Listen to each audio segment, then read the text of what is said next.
एक बार की बात है। सिंड्रेला नाम की एक साधारण और सुंदर लड़की थी। वह अपनी दुष्ट सौतेली माँ और दो सौतेली बहनों के साथ रहती थी। सौतेली माँ उसे पसंद नहीं करती और उसे घर का सारा काम करवाती। उसकी सौतेली बहनों को कभी काम नहीं करना पड़ा। वे बस अपने फैंसी ड्रेस में घर के आसपास घूमती रहती। उन्होंने हमेशा सादी ड्रेस के कारण सिंड्रेला का मजाक उड़ाया। एक दिन उनके घर पर राजा का एक पत्र आया जिसमें लिखा था कि राजा आज रात एक बहुत बड़ी पार्टी रख रहा है और प्रिंस अपनी प्रिंसेस का चयन करेगा। हर कोई इसे पढ़ने के लिए उत्साहित हो गया। सिंड्रेला भी बड़ी पार्टी में जाना चाहती थी। उसकी सौतेली माँ ने उसे बताया कि वह जा सकती है यदि वह अपना सारा काम समय पर पूरा कर लेती है और अपने सौतेली बहनों को बड़ी पार्टी के लिए ड्रेस अप होने में मदद करती है। सिंड्रेला ने सारा काम उचित समय पर खत्म कर लिया। अंत में हर बार की तरह उसे नहीं जाने दिया गया। उदास सिंड्रेला अकेले घर पर रह गई थी। वह बहुत दुखी थी। वह बगीचे में भाग गई और कहा, इच्छाएं कभी पूरी नहीं होती। कभी नहीं मेरे प्रिय बेटी, एक आवाज़ ने कहा। सिंड्रेला को एक छोटी सी महिला जादुई छड़ी के साथ दिखी। वह उसकी परी गॉडमदर थी।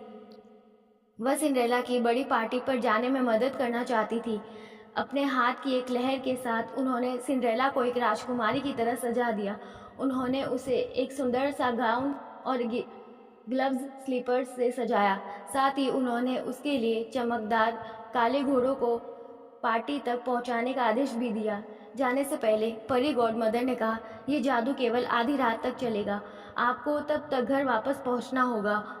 जब सिंड्रेला ने महल में प्रवेश किया तो हर कोई उसकी सुंदरता से हैरान रह गया। वह पार्टी में सबसे सुंदर लड़की थी, यहाँ तक कि उसके सौतेली बहनों से भी उसे नहीं पहचाना। राजकुमार ने भी उसे देखा और उसके प्यार में पड़ गया। अन्य सभी लड़कियों को उससे बहुत जलन हो रही थी क्योंकि राजकुमार पूरी रात उसके साथ नृत्य करता रहा। सिंड्रेला को इतना मज़ा आया कि वह लगभग भूल ही गई कि परी माँ ने उसे अपने जादू के बारे में क्या बताया था। हालांकि जब उसने समय देखा तो वह जल्दी से महल छोड़कर भाग गई। जल्दी से सिंड्रेला का एक ग्लव्स स्लीपर महल की सीढ़ियों में छूट गया। राजकुमार उसके साथ प्यार में पड़ गया था और यह पता लगाना चाहता था कि वो कौन थी। वह उससे शादी करना चाहता था। अगले दिन उसने अपनी सारी सेना को हर घर में जाने के लिए कहा और उस लड़की को खोजने का आदेश दिया जिसका भी पैर स्लीपर में फिट बैठता है। हमें उनको खोज निकालना है, राजकुमार ने कहा। जब वे सिंड्रेला के घर पहुंचे तो दोनों सौतेली बहनों ने उनके बड़े पैरों को स्लीपर में घुसाने की पूरी कोशिश की, लेकिन वे असफल रही।